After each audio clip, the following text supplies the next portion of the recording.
We're thrilled to welcome Clifton Anderson, one of the foremost trombonists and composers in jazz today.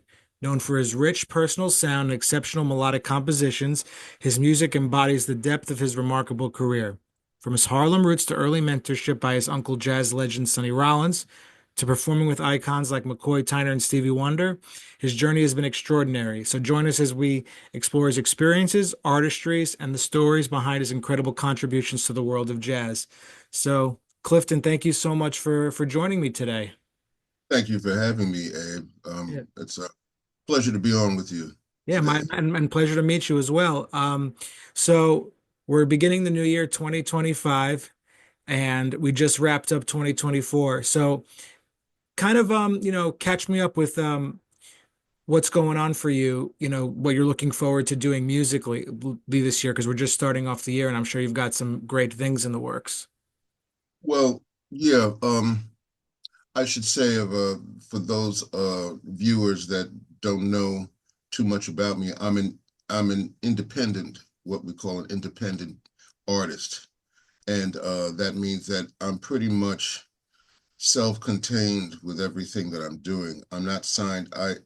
I've done several CD recordings, and after the first one, after the first one, I decided that I was not going to sign a record deal with a label again, not a standard record deal. So, I do lease, I lease products now, which is what I would recommend most artists do anyway in this environment, because the record labels are not what they used to be. And it's because they're not making the kind of money that they used to make, and artists obviously are not making the kind of money that we used to make. Um, it's very limited what a record label will actually do for you.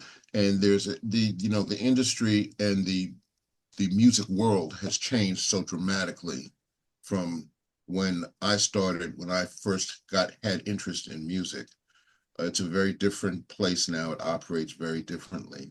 Yeah, there's So people who even have their own, records who are signed, and they still have to go into their own pocket to make the music come it, to that. right. This is why I always recommend when I talk to younger musicians in particular who are they're very enthusiastic about signing with a label.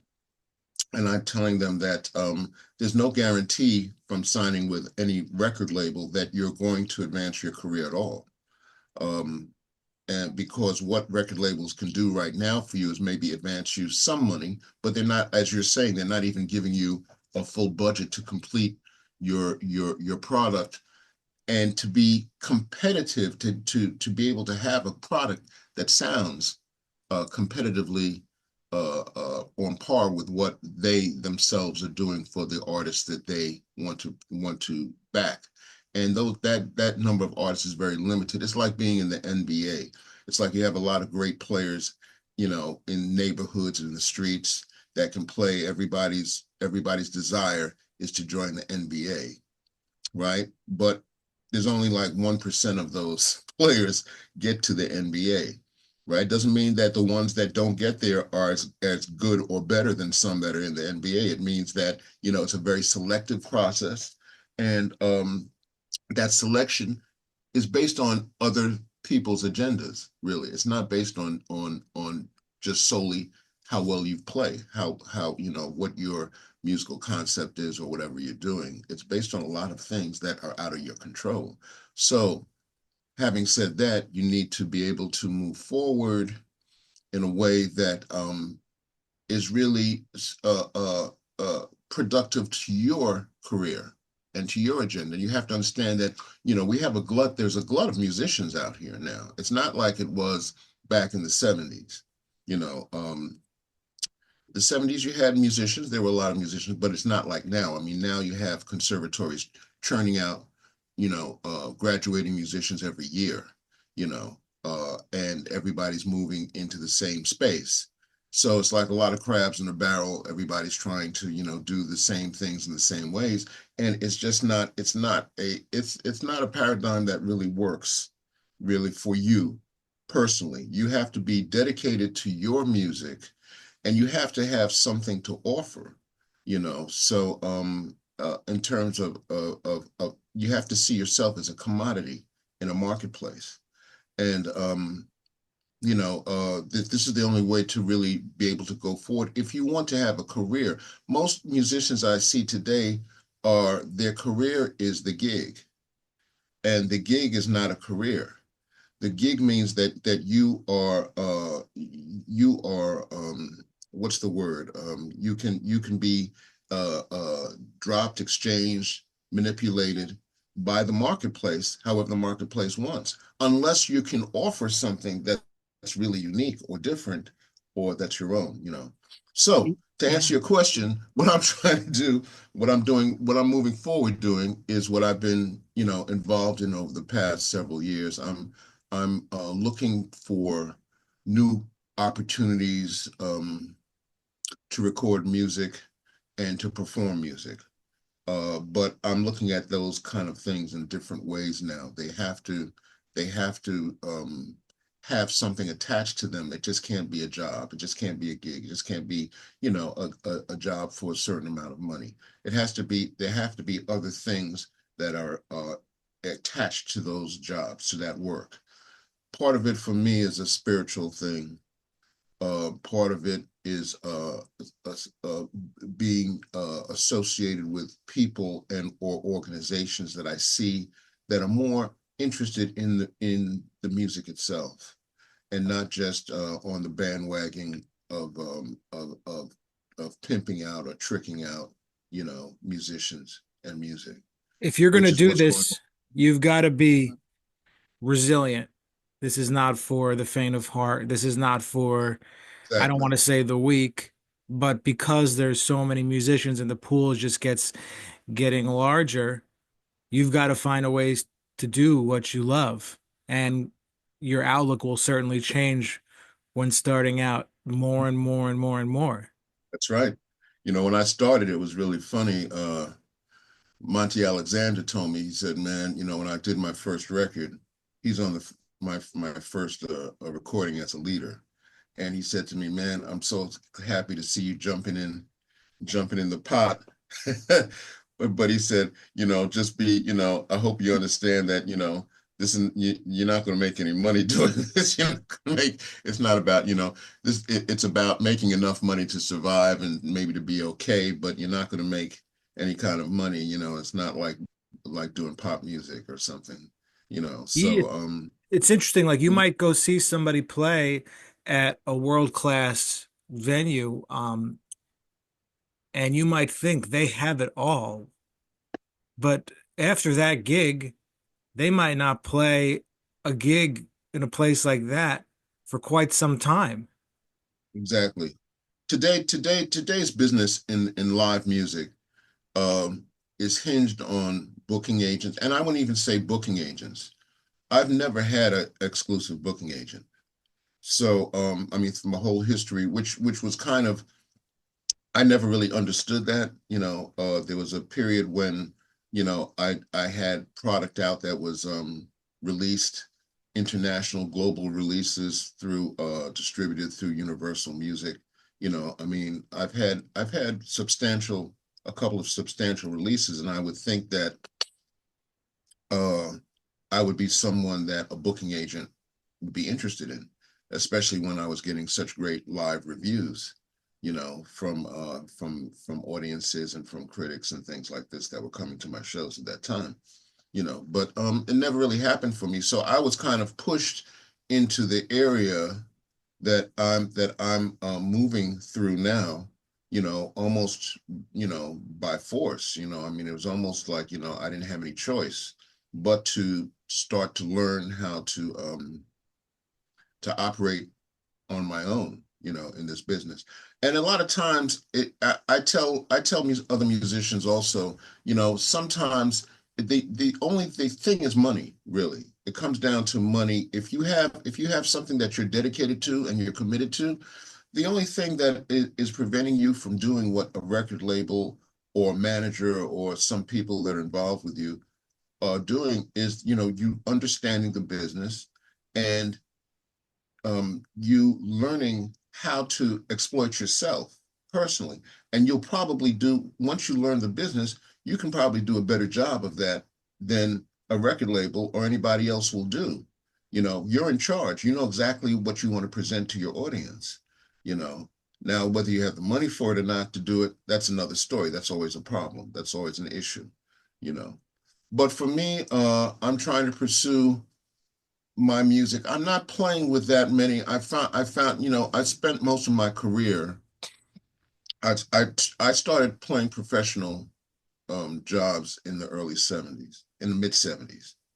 And from that point up to, I would say, probably the 90s, uh, I started working with my uncle in 1983, but I was still working with a lot of other people. I was still doing a lot of other things. So, I spent a good portion of my career helping other musicians make their music sound good, or trying to. At least that was the idea. I was on board because I wanted to be part of making whoever it was that I chose to work with, helping them make their music come off. So I'm at a point now where I need to get my music off. So I'm moving forward, and I also realize that I have an ability to write melody, write tunes. So I mean, I have a stack of music, that I need to get documented, that I would like to get to the public, in a variety of ways. So this is what, and also a lot of different kinds of music. I want to do some things with strings, with orchestras. I have a lot of different things in the mix that I want to get to. And I don't think I see now that the way the climate is out here, I have to be dedicated to do that, to just be involved with that. So I'm not working with that many other artists right now. I'm not doing that much outside of my own leadership. I just did something with I just did a track with Rodney Kendricks, who's coming out with some of the pianists. And I do select few things here and there, but the trajectory is really on for me, The on the my trombone, material. yeah, the trombone is an instrument. It's a beautiful instrument. Um, there aren't as many jazz trombonists as there are jazz saxophonists or jazz Yeah, pianists. I yeah, mean, that's just a fact. So I would be thinking when someone plays the instrument as well as you do, the record labels would be willing to say, "Oh, no, no. This is an instrument that's part of the history of the music." Granted, there weren't as many, the jazz messengers would not be the jazz messengers without the trombone. yeah, that's true. This is And true, but yeah, but you and I are musicians. We're music lovers. There's not an instrument that I will say I don't like. I'll say that, there's certain instruments that, unless they're played a certain kind of way, I might not care for them that much. But the instrument themselves, and the ability of what that instrument can do, there's no instrument I don't like. But we have a lot of people in this industry that don't like the trombone. They don't like the flute. They don't like the vibraphones. They're instruments that they just don't feel can command attention. And because they feel that they cannot command attention, then they feel the rest of the public is not interested in them. So they don't have, I see, I'll see a record label sign 15, 20 saxophone players and not one trombone player, or maybe just one trombone player, you know. So we have to live, the trombonists, we have to live in a world where we're always fighting for uh fighting for some kind of position, some kind of presence in the industry.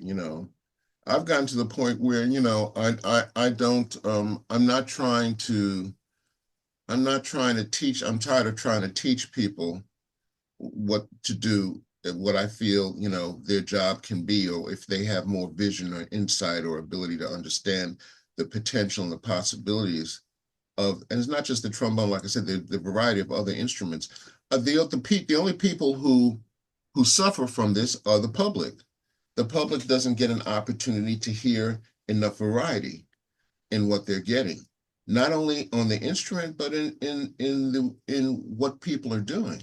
You know, the marketplace gets hooked on to somebody who has a successful record or who can draw a certain number of people into a club, you know, and that's kind of it. You know, they choose not to get behind anything else, and so you have to create your own audience, and you know that's how you're able to survive out here. You know, Well, no, hearing so you say that is such that's so great to hear. You have to create your own audience. If you, mm, you know, because you really can't be relying, because there's so many things people don't know about this industry, whether it's you have to pay to play at certain places, rent it out, or some people just come from money, period, and they can do whatever the hell they want to do. exactly, exactly. It's Well, all you an know, illusion. it's so funny now. I'll give you a quick example. I had a record out several years back. I'm trying to remember which recording it was, but I thought it was a great recording. Personally, I thought it was a great recording. I don't say that about not only other people but myself. You know, I'm not saying that my I thought my playing per se was so extravagant, It right? was a I'm good saying recording. You were the happy with it. recording was a Yeah. great based, you know, especially particularly based on what was on the marketplace. So, you know, and at that time I was like a real follower of jazz radio. You know, jazz radio has always been very friendly to me. That's the one part of the industry that has been friendly to me. So this particular recording, it was like in the top five or four. You know, it was had gone up the charts, and there was somebody.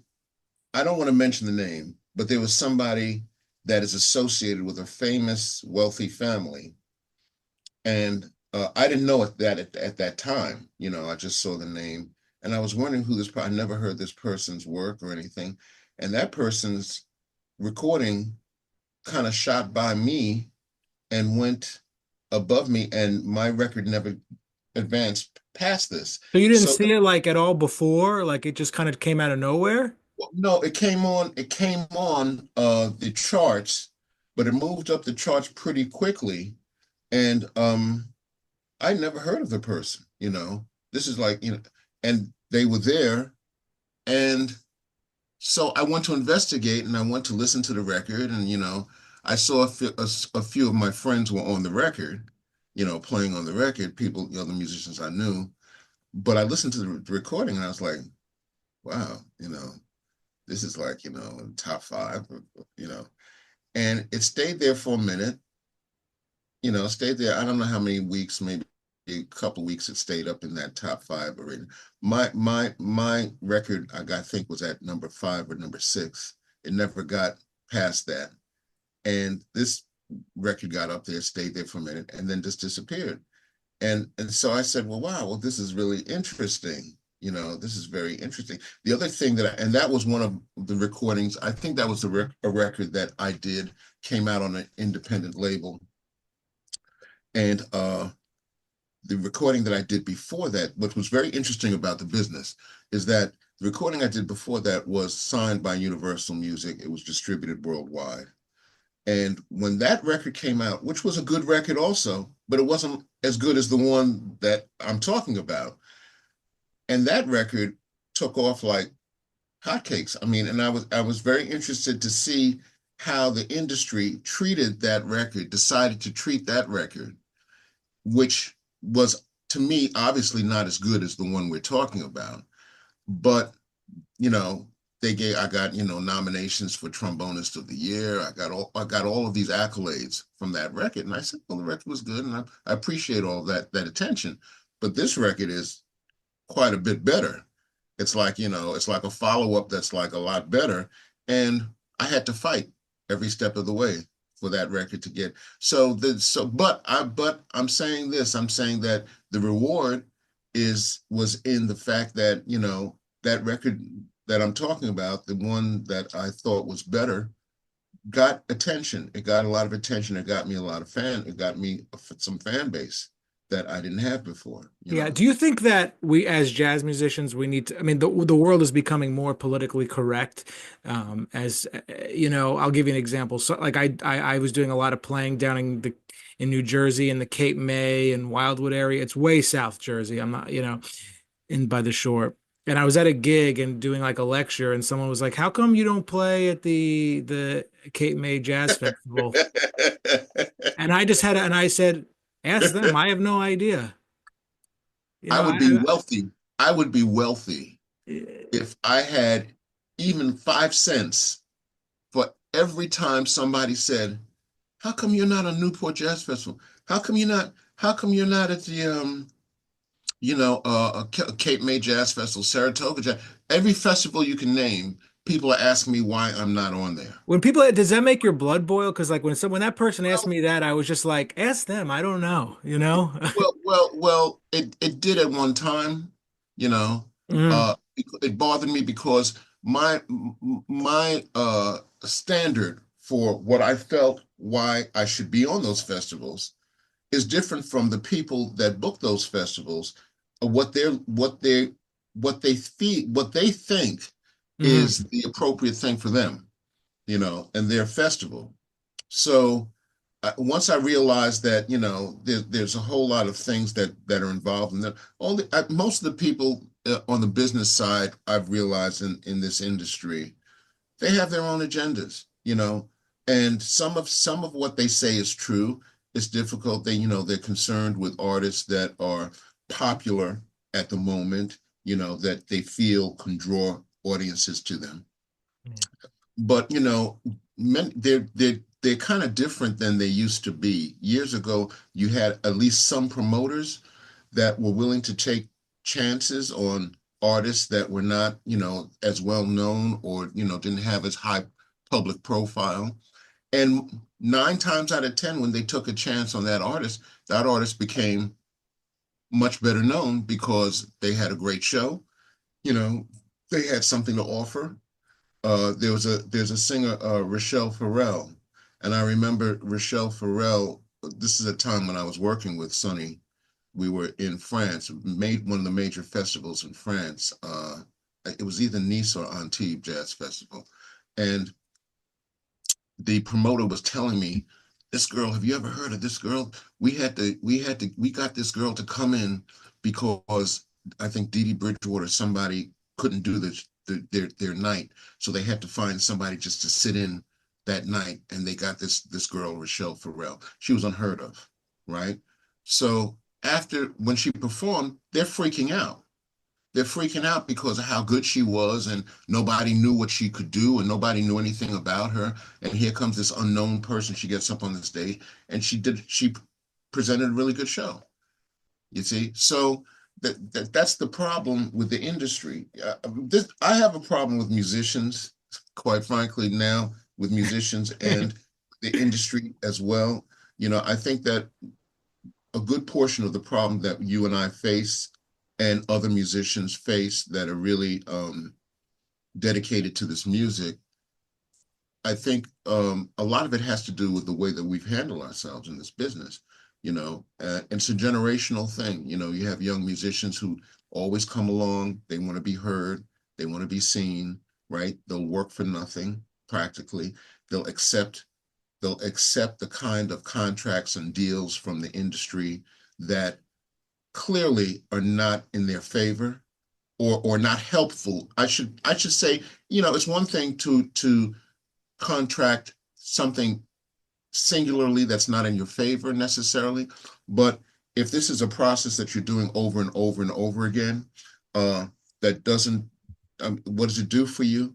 What it does is it brings down everybody's a standard in the industry. So if you're going to go out there and you're going to work a gig, or you're going to sign a record deal, and they're going to tell you, "Oh, this is a 360 deal. We want some of your merchandising. We want some of this. We want this. We want that. We want your master." What do you have at the end of the day? What have you done? You've met their agenda because now they have your name in their catalog. If through your hard work you end up blowing up, they have a product on you, which you have nothing to do with at that point. Nothing, right? But they continue to make money off of you. They're taking percentages of your merchandise. If you're out here as an independent artist selling your own merchandise, they want a part of your merchandise. What do they have to do with your merchandise? Yeah. You see what I'm saying? So Yeah, well, so it's in, we fall into these traps, all the time, and it's almost impossible for us as a group of of of of artists, musicians, to get out of it. But we keep going for this okie doke that we need to stop. We need to shut it down. You know. well, Uh, it's to play this music, you've got to be, I get, you really got to be focused and I guess in a good place. Um, but we're always fighting something as jazz musicians. There's mhm. always, this is a struggle that a lot of people deal with, which is kind of ironic because we want to change the world with this music. We want to open up people to the possibilities, but at the same time, we're all fighting something in the industry at the end of the day. Well, this is something to consider. We live in a world where, in certain parts of the world, artistry is revered. Um, Very small pockets around the world, it's truly revered. In other areas, it's liked and accepted, and will be supported to certain degree. In the United States, it's not really revered. That's And true. I'm talking, and as a result, the consciousness of people, I'll speak about the United States in particular, because I think we're at the worst end of this at this point. But the consciousness of people, I found, um, people don't really value music as part of what they feel that they need to support, what they need to really understand the significance of it and how it affects them day to day, because they don't see that. They don't see that. They've been And this is indoctrinated. American art form, right? It's like, Yeah, yeah. What we're talking about jazz music, but they've been able to do this across the board. mhm. And as a result, we're taking the biggest hit on it, you know. But in general, people, what you ask. I do programs where I go into schools to teach young students about jazz music and music, and Beautiful. I find that the first thing I have to do is I have to spend time teaching them about music. They have their idea of music is you push a button on an electronic box, and sometimes I realize that they've never even really heard. Some of them have never really heard an organic instrument. So when they hear an organic instrument, they're freaking out. Yeah. Their ears are assimilated to electronic sounds, you know. So we have a real major problem. But if you look at the world, you look at the United States and what's going on here, we have a major problem socially in society on so many different levels. And this is part of what musicians are fighting. Actually, there's a spiritual aspect to what we Fight to the do. death. Yeah, this is more than just playing notes and getting up on a bandstand. That's representative of something, and it's a very difficult task. It's a very difficult task to try to deal with.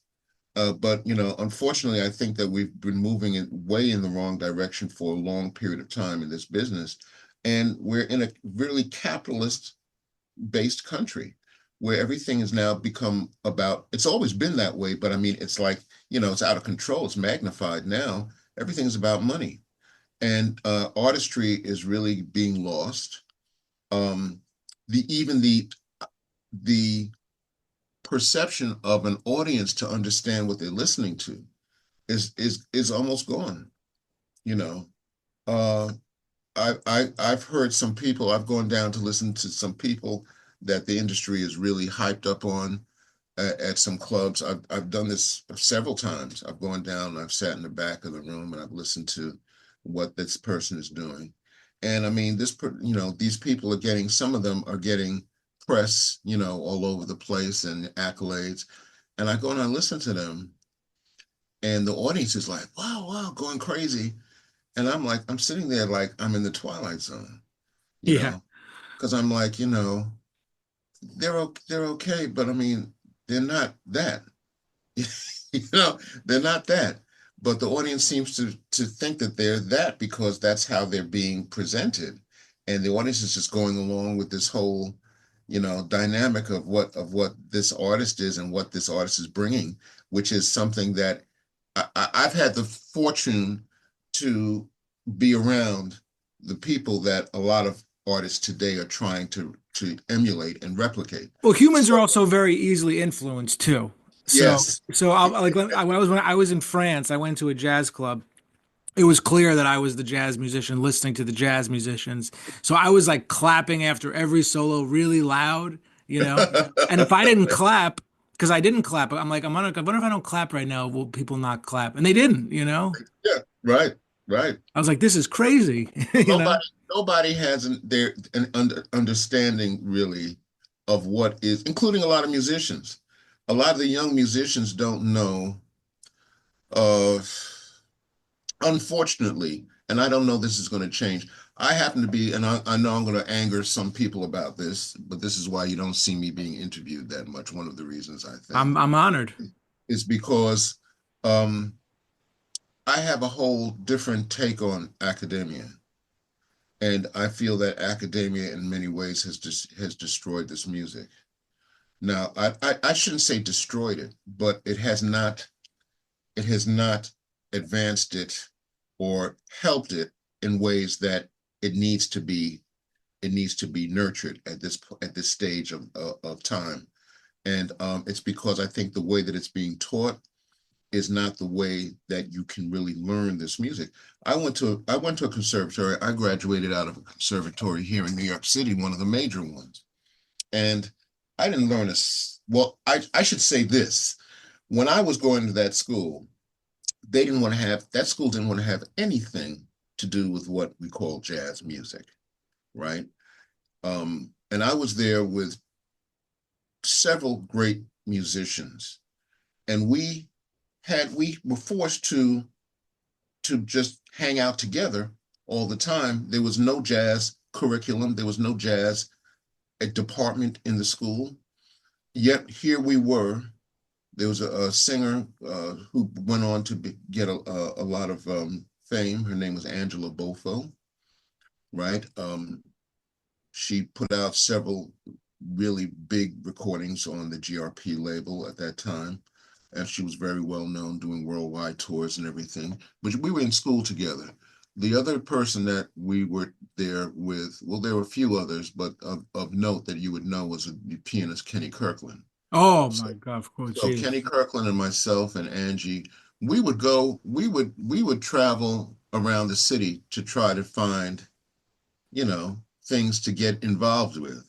And we did. There were things to get involved with. There was Reggie Workman's Muse at the Muse out in Brooklyn.